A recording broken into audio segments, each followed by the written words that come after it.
भगवान श्री कृष्ण है। भगवान विष्णु आकर के वसुदेव और देवकी को समझाते हैं कि अब दो भुजा शाम कोई पूर्ण परमात्मा प्रकट होने वाले हैं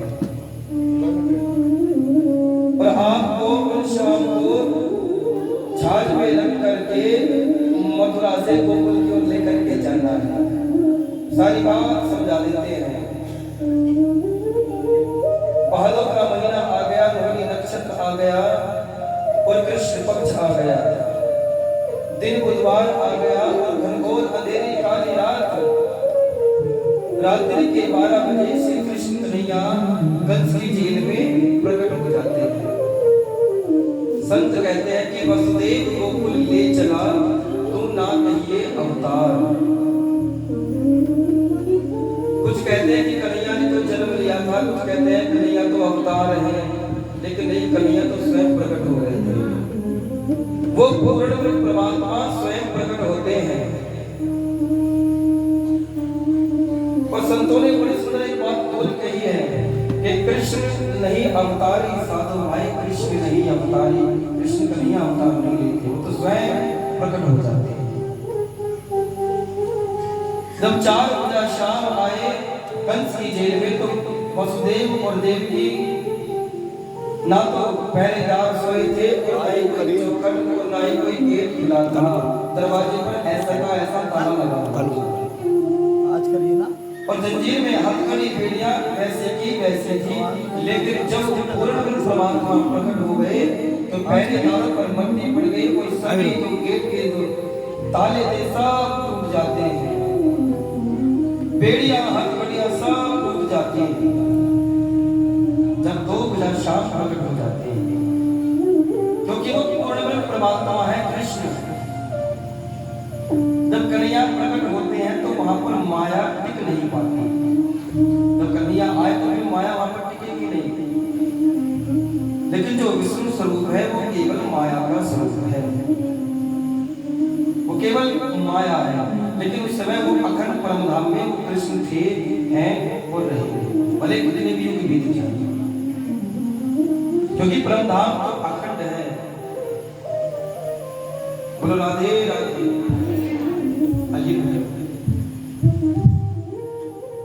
राजा परीक्षित जी कहते हैं, गुरुदेव यशोदा के घर जो कन्या का जन्म हुआ था, फिर उसका क्या हुआ?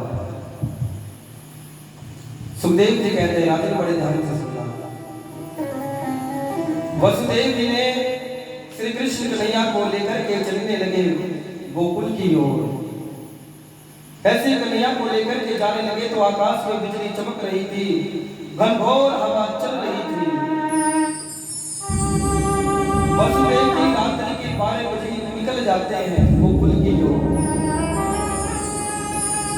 जैसे यमुना के किनारे पर पहुंचे तो वहां पर देखा कि यमुना जी भी बड़ी तूफान में, यमुना जी में तूफान आ गया था, कल करके यमुना जी बह रही थी। अब वसुदेव जी घबराने लगे, लेकिन मुझे तो यमुना पार जाना है। वसुदेव जी ने किसी की चिंता नहीं की और यमुना में प्रवेश कर दिया। यमुना महारानी चाहती थी कि मेरे स्वामी मेरे पति प्रवेश कर आ रहे हैं, लेकिन ऐसा नहीं हो सकता कि मैं अपने पति के चरण स्पर्श न करूं। वसुदेव जी चलते जा रहे थे और कोई यमुना नदी में तूफान आ रहा था। श्री कृष्ण कन्हैया ने अपनी लीला दिखाई और अपना एक चरण उस छकड़ा से नीचे उतार दिया, जिससे चरण छूकर उतर जाती है यमुना। परम धाम में श्री कृष्ण कन्हैया की पत्नी है यमुना जी। इनका एक नाम और है कालिंदी। तो यमुना जो बह रही है वो श्री कृष्ण कन्हैया की पत्नी है। वसुदेव जी श्री कृष्ण कन्हैया को गोकुल में छोड़कर के आते, वहां से कन्हैया को लेकर के तुरंत मथुरा में आ जाते हैं। अब जैसे कन्हैया मथुरा में आई तो जो गेट लगे हुए थे, ताले लगे हुए थे, पहरेदार जो पहरा लगा हुआ था, वही पहरेदार जब कन्हैया गोकुल को गए तो सब सो गए थे। अब जैसे कन्हैया का प्रवेश मथुरा नगरी में हुआ तो सब जैसे के तैसे हो जाते हैं। वही हथकड़ियां बेड़ियां लग जाती हैं, वही ताले उन दरवाजों पर लग जाते हैं। जो का तो वैसा का वैसे ही हो गया दृश्य। उस कन्या ने जो जोर से रोना प्रारंभ किया तो आज कल भयभीत हो गया कि देखो अब देवकी के आंख की संतान प्रकट हो गई है।